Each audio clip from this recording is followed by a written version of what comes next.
جہاں روز کا واسطہ ہو وہاں کوئی جھگڑا نہیں کرنا. یہ میری ایک معافی نے میرے زندگی کے 35 سال بہت آسان کیے.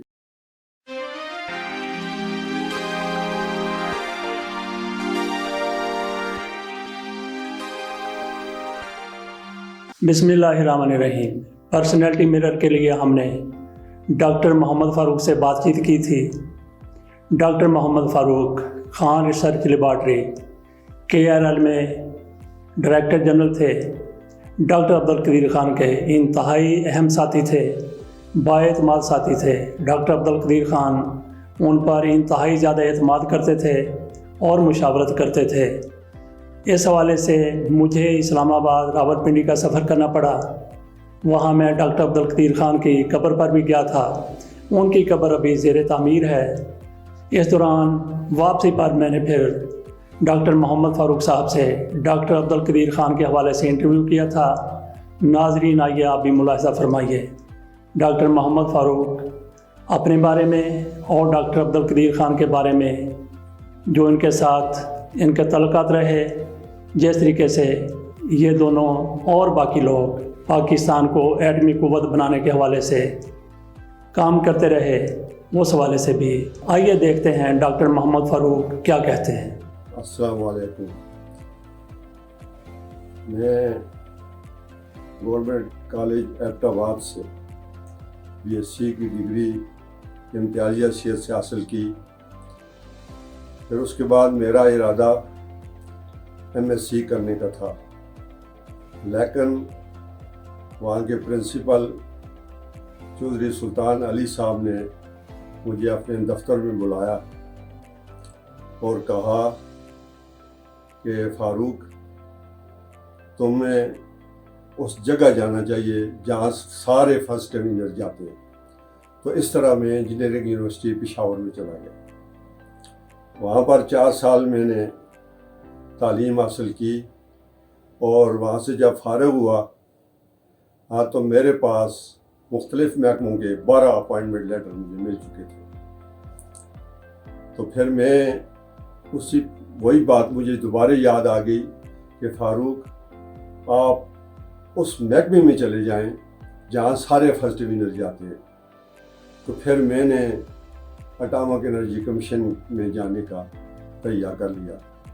تو وہاں سے مجھے 1976 میں ڈاکٹر عبدالقدیر خان صاحب نے جب اس موجودہ KRL کی بنیاد رکھی تو مجھے وہاں پہ بلا لیا گیا اور میں نے پھر وہاں سے کام شروع کر دیا.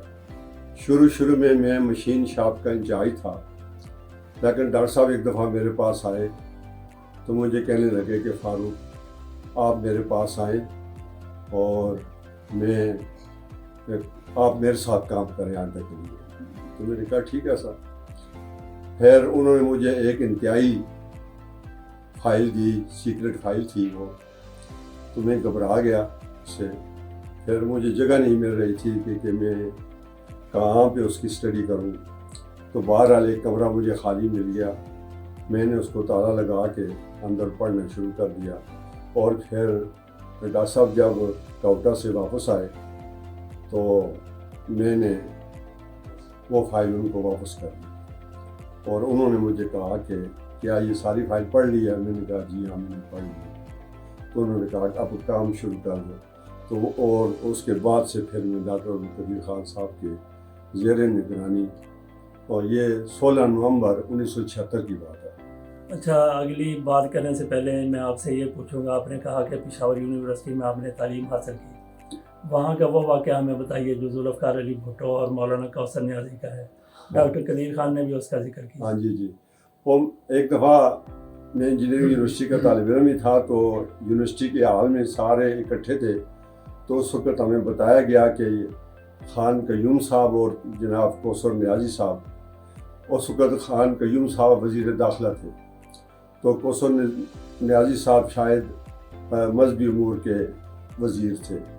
تو انہوں نے وہاں جب ہم سارے اکٹھے ہو کے تو یہ تقریریں ان کی ہوئیں تو اس وقت کوثر نیازی تقریر کر رہے تھے. تو چونکہ ان کے پاس الفاظ کا مجموعہ تو بہت زیادہ تھا، بڑے لائق فائق آدمی تھے، تو انہوں نے کہا کہ بھٹو سورج ہے اور ہم اس کی کرنیں ہیں، بھٹو چاند ہے اور ہم اس کی روشنی ہیں. بھٹو کے بارے میں اور مزید انہوں نے بہت لمبی چوڑی تفصیل بیان کی. تو جب خاموشی طاری ہو گئی تو ایک لڑکا وہاں سے اٹھا اور اس نے کہا کہ بھٹو دے گیا اور تم اس کے چمچے ہو. تو پھر وہ سارا حال گونج اٹھا. تو یہ بات میں نے ڈاکٹر عبدالقدیر خان صاحب کو سنائی تو وہ بھی ہنسے. تو انہوں نے کہا کہ یہ بات ٹھیک ہے کہ اسی طرح کی بات ہو رہی تھی. بہرحال بعد میں خان قیوم صاحب کو بھٹو صاحب ڈبل بیرل خان بھی کہا کرتے تھے. تو اور آپ کے جو اصغر خان ہیں ان کو آلو خان کہتے تھے. ہاں، اصغر خان کو آلو خان بھی کہتے تھے. تو پھر بہرحال وہ مولانا کوثر نیازی کو بسکی، مولانا بسکی، ہاں مولانا بسکی بھی کئی لوگ کہتے انہوں نے نام رکھے. اور اسی تقریر کے دوران ہی ایک تھے ہمارے مولانا امیر محمد خان بیجی گھر. تو اس کو وہ کوثر نیازی صاحب امیر محمد پاور ہاؤس کہتے تھے. تو بہرحال یہ باتیں اسی ایک مجلس کے دوران ہوئیں. بھٹو صاحب بھی انجینئرنگ یونیورسٹی پشاور گئے، وہاں پہ بھی انہوں نے تقریر کی جو لوگوں نے بہت پسند کی. تو بھٹو صاحب کی اس سلسلے میں اپنی پارٹی کو، پیپلز پارٹی کو مشہور کرنے میں یا اس کو لوگوں کے دلوں میں بٹھانے کے لیے اس نے بہت ایفرٹس کی، بڑی محنت کی اور وہ اس طرح سے وہ کامیاب بھی ہو گئے. تو بہرحال پھر اس طرح سے وہ پرائم منسٹر بھی، پاکستان کے صدر بھی رہے اور پرائم منسٹر بھی رہے اور بہرحال سب کچھ پھر انہوں نے حاصل کیا. جی کیا رل آ جائیں. ہاں، تو اب میں جب وہاں سے میں نے وہ مجھے خیال ہوا کہ میں فرسٹ ڈویژن تو میری تھی، تو میں ڈاکٹر عبدالقدیر خان صاحب کے پاس آ گیا. پھر ان کے ساتھ کام کرتا رہا. رات کو صبح سویرے 8 بجے ہم جاتے تھے، رات کے 11 بجے گھر آتے تھے ہم. ہاں، تو بہت محنت کرتے رہے. تو اس طرح سے کرتے کرتے ڈاکٹر صاحب کا اعتماد مجھ پہ بہت زیادہ، مجھ پر اعتماد بڑھ گیا ان کا.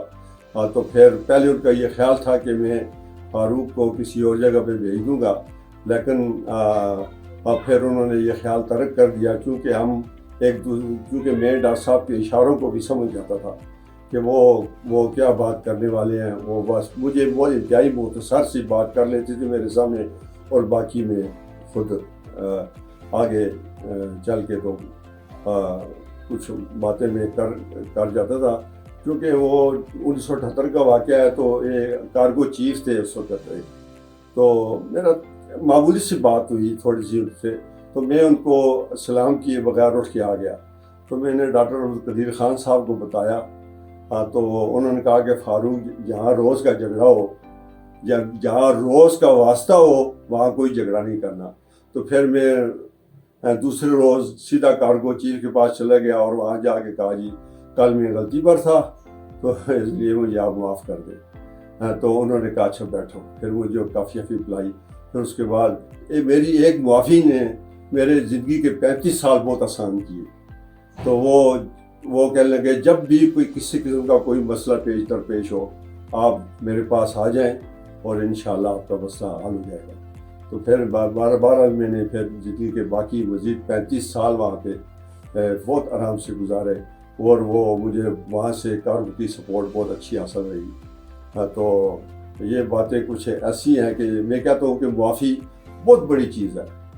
انسان خود یہ کبھی بھی دیر نہیں کرنی چاہیے. غلطی ہو تو غلطی مان لینی چاہیے اور دوسروں سے معافی مانگ لینی چاہیے. یہ معافی جو ہے یہ بہت بڑا ہتھیار ہے جو انسان کی زندگی آسان کر دیتا ہے. اچھا، ایک معافی آپ نے اور بھی بتائی تھی.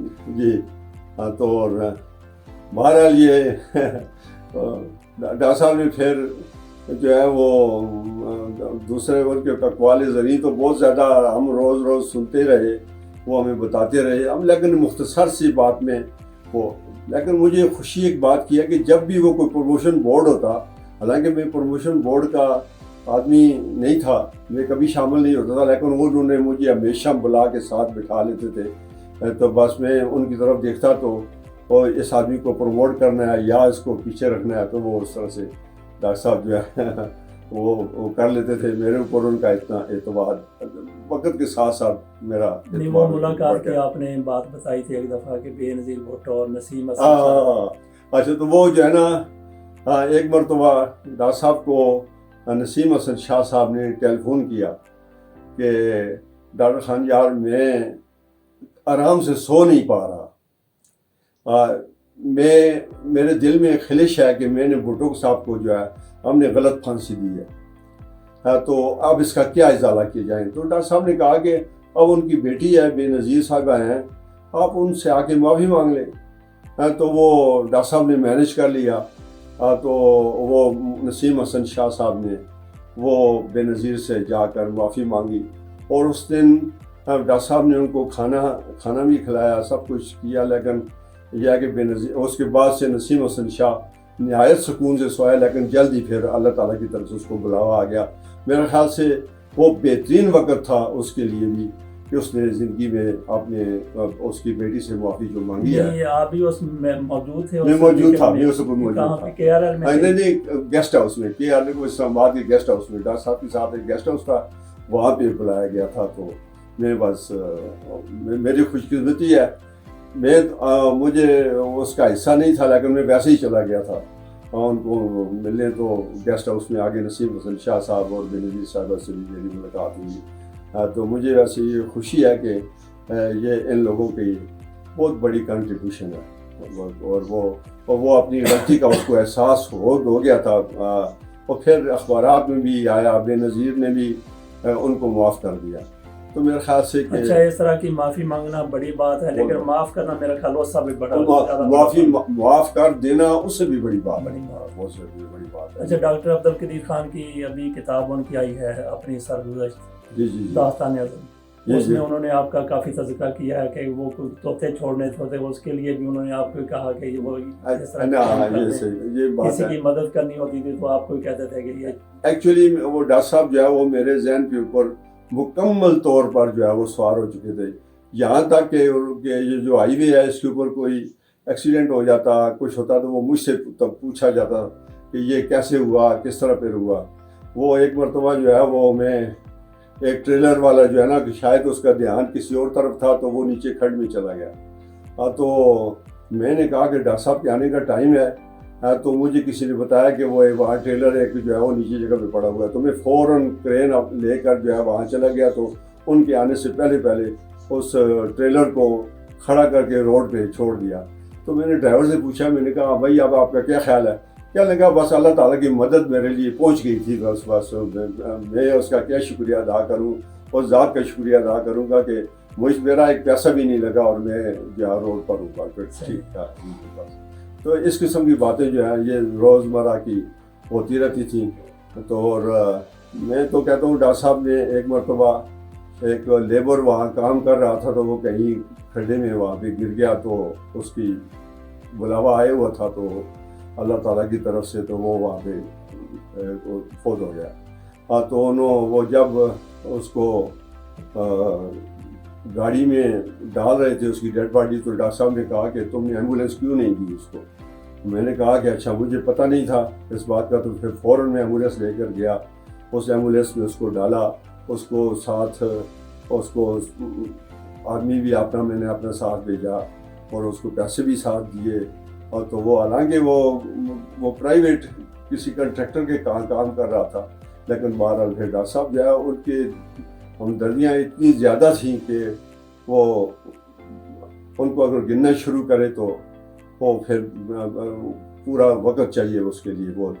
تو ڈاکٹر صاحب ایک آپ کی ملاقات شیخ زید بن سلطان آل نہیان سے وہ بھی. تو ڈاکٹر صاحب ہم دبئی میں گئے ہوئے تھے, ڈاکٹر صاحب کے پاس سے. تو وہ جب کھانا کھا رہے تھے تو کھانے کے دوران جو ہے نا وہ انگریز لوگ بھی تھے ساتھ, ہم بھی تھے.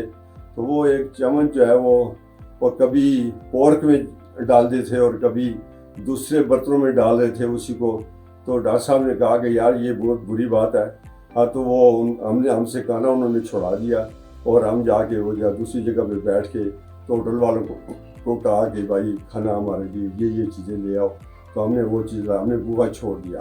تو ڈاکٹر صاحب نے اس وقت وہیں سے بیٹھے ہوئے شیخ زید بن سلطان آل نہیان کو مطلع کیا، تو انہوں نے کہا کہ انہوں نے ہمیں اپنے پاس بلا لیا، تو انہوں نے ہمیں چائے اور بہت اچھی چائے سرو کی انہوں نے، تو کہنے لگے کہ آئندہ کے لیے ہم نے اپنی کمپلینٹ ان کے یہاں نوٹ کروائی، تو انہوں نے کہا کہ آئندہ کے لیے میں پورک کو اجازت نہیں دوں گا کہ پورک دبئی میں سرو ہو۔ تو پتہ نہیں اس کے بعد سے میرا خیال ہے کہ جب تک ہم جاتے رہے اس کے بعد جو ہے وہ جب تک وہ زندہ رہے وہ پورک وہ دبئی میں سرو نہیں ہوا، اس کے بعد کا مجھے علم نہیں ہے۔ ہاں جی، ڈاکٹر صاحب نے بالکل درست کہا کہ بہت دیر تک جب تک شیخ سلطان ہے جب تک وہ آل نہیان زندہ رہے وہاں پہ پورک سرو نہیں ہوا کسی بھی ہوٹل میں۔ ہم لوگ گئے تھے وہاں پہ 2011 میں، اچھا، لیکن اس وقت وہاں پہ پورک سرو ہو رہا تھا، بڑے ہوٹل لی میریڈین میں ہم لوگ ٹھہرے تھے، وہاں پہ ہو رہا تھا، لیکن شیخ زید بن سلطان آل نہیان جب تک زندہ رہے ہیں پورے متحدہ عرب امارات میں پورک سرو نہیں ہوا۔ یہ بات ان کی گریٹنس تھی۔ یہ آبزرویشن بھی ڈاکٹر خان صاحب کی اپنی تھی کہ انہوں نے دیکھا کہ یہ بات اس طرح پر ہے، وہ بہت بڑے کین آبزرور تھے، تو انہوں نے آبزرو کر کے فوری طور پہ وہ اپنے کمرے سے جو ہے وہاں پہ ایک خط جو ہے خط بھی دیا، تو خط ان کو ملا تو انہوں نے فوری طور پر ڈاکٹر صاحب کو بلا لیا، اور ہم بھی 2-3-4 آدمی تھے ہم کو، تو انہوں نے ہمیں وہاں پہ کھانا بھی چائے سے بہت اچھی سروس دی انہوں نے، اور کہا کہ وہ بہت ہمارا شکریہ ادا کیا کہ آپ لوگوں نے یہ ہمیں بتایا ہے کہ یہاں پہ پورک سرو ہوتا ہے۔ تو پاکستان میں جو ہے ایسی کوئی بات نہیں ہے۔ ڈاکٹر صاحب نے کہا کہ ہمارا ملک ہے تو اس میں وہاں پہ گورے بھی آتے ہیں، امریکن بھی آتے ہیں، سارے آتے ہیں، لیکن ہم پورک سرو نہیں کرتے کسی کو بھی۔ تو پھر اس نے بھی ٹھان لی کہ کہنے گئے آج کے بعد جو ہے دبئی میں کبھی پورک نہیں سرو ہوگا۔ اچھا، یہ ایک امریکی صحافی اس نے ڈاکٹر عبدالقدیر خان کی بڑی تعریفیں کی ہیں، لیکن تعریفوں میں بھی اس کا تعصب نظر آتا ہے۔ ڈاکٹر عبدالقدیر خان کے بارے میں قدورت نظر آتی ہے۔ لینگ اس کا نام ہے، لینگ وسکی شاید نام ہے اس کا۔ اس نے یہ بھی کہا کہ ڈاکٹر عبدالقدیر خان اپنے جو ساتھی تھے ان پر بڑی سختی کیا کرتے ہیں۔ نہیں، ایکچولی ڈاکٹر صاحب دلی طور پر انتہائی مہربان شخص تھے، جس کے اوپر تھوڑی سی سختی ایک ایڈمنسٹریٹو ایکشن کے لیے بہت زیادہ ضروری چیز ہے۔ سب کو لوگوں کے اوپر اپنے ایک آرگنائزیشن کو چلانا ہو، دوسروں کو چلانا تاکہ لوگ دوڑ کر ان کے لیے کام کریں، تو یہ ایڈمنسٹریشن کا ایک حصہ ہوتا ہے جو بہت ضروری بات ہے۔ اچھا، آپ کے ہوتے ہوئے کتنے لوگوں کو انہوں نے نکالا نوکری سے؟ ڈاکٹر صاحب جو ہے وہ سب سے زیادہ، میں آپ کو ایک بہت اچھا واقعہ سنا دیتا ہوں کہ وہ ہمارا ایک افسر جو ہے وہ روڈ کے اوپر جا رہا تھا، تو ایک بتکا ہوا گھوڑا اس کے سامنے سے گزرا اور گاڑی کے ساتھ اسی ٹکر ہوئی، اور درمیان کا جو 2 روڈوں کے درمیان کا جو ایریا ہے وہاں پہ گر گیا اور گھوڑا مر گیا۔ تو تھوڑا سا گاڑی کو ڈیمیج ہوا، لیکن اب وہ کچھ افسران نے کیا کیا کہ وہ انکوائری ٹیم بٹھائی اور اس ڈرائیور کو ٹرمینیٹ کر دیا، اور اس کے اوپر 5 ڈیجز نے تصاد کیے۔ تو ڈاکٹر صاحب کو میں پاس بیٹھا ہوا تھا، تو میں نے کہا ڈاکٹر صاحب کیا ایک ڈرائیور کو ٹرمینیٹ کرنے کے لیے کیا 5 ڈیجز کے دستخط ضروری ہیں؟ تو ڈاکٹر صاحب سمجھ گئے کہ فاروق کیا کہنا چاہتا ہے۔ تو میں نے کہا کہ نارملی تو 1 ڈی جی کے دستخط بھی کافی ہوتے ہیں ڈرائیور کو ٹرمینیٹ کرنے کے لیے۔ تو ڈاکٹر صاحب نے کہا کہ نہیں، یہ ٹرمینیٹ نہیں ہوگا۔ تو اس کو ٹرمینیٹ نہیں کیا، اور جا کر جو ہے پھر پتہ نہیں آگے کوٹا چلے گئے، اور 5 ڈیجز کا پتہ نہیں کیا کچھ کہا ہوگا ڈیفینیٹلی، یقینی طور پر۔ تو مجھے بہت اپریشیٹ کیا، میں دلی طور پر بہت خوش تھا کہ ڈاکٹر صاحب جو ہے وہ انہوں نے میری بات مان لی، اور میں دلی طور پر بہت خوش رہا کہ ڈرائیور بھی بچ گیا اور بس اس کی ٹرمینیشن بچ گئی، مجھے بہت خوشی ہوئی۔ اسی طرح ڈاکٹر صاحب جو ہے وہ کسی کو ٹرمینیٹ کرنے پہ خوش نہیں ہوتے تھے۔ ایک سینئر افسر تھا، اس کو بھی ٹرمینیٹ کرنے کے لیے وہ وہاں سے موو ہو کر کیس آیا، تو میں نے پاس کہا، میں نے کہا ڈاکٹر صاحب ٹرمینیٹ نہ کریں، کیونکہ اس کی فیملی سفر ہوگی، سینئر افسر ہے، اور میسج جو ہے وہ بڑا غلط چلا جائے گا۔ تو انہوں نے اسی وقت ہاتھ روک لیا، اور اس آدمی کی ٹرمینیشن نہیں کی، بلکہ اس کو تھوڑا سی پنشمنٹ دے کر اس کو کیس پر رفع کر دیا۔ جی ناظرین، ڈاکٹر محمد فاروق صاحب ڈاکٹر عبدالقدیر خان کے سب سے زیادہ قریب تھے جب تک یہ اکٹھے رہے ہیں۔ اور سب سے زیادہ اعتماد والے تھے، ڈائریکٹر جنرل تھے۔ ڈاکٹر قدیر خان کے بعد اگر کسی کا حق بنتا تھا، رائٹ بنتا تھا ان کی جگہ لینے کا، تو وہ ڈاکٹر محمد فاروق تھے، لیکن ڈاکٹر محمد فاروق صاحب کو کسی وجہ سے ڈی جی نہیں بنایا گیا۔ اس کنٹروورسی میں ہم نہیں پڑتے۔ دیگر باتوں کے لیے آئندہ بھی ڈاکٹر صاحب سے ہماری ملاقات ہوتی رہے گی، اور ایسی باتیں جو بالکل کنٹروورسی سے پاک ہوں ڈاکٹر صاحب سے کرتے رہیں گے۔ اجازت دیجیے، اللہ حافظ۔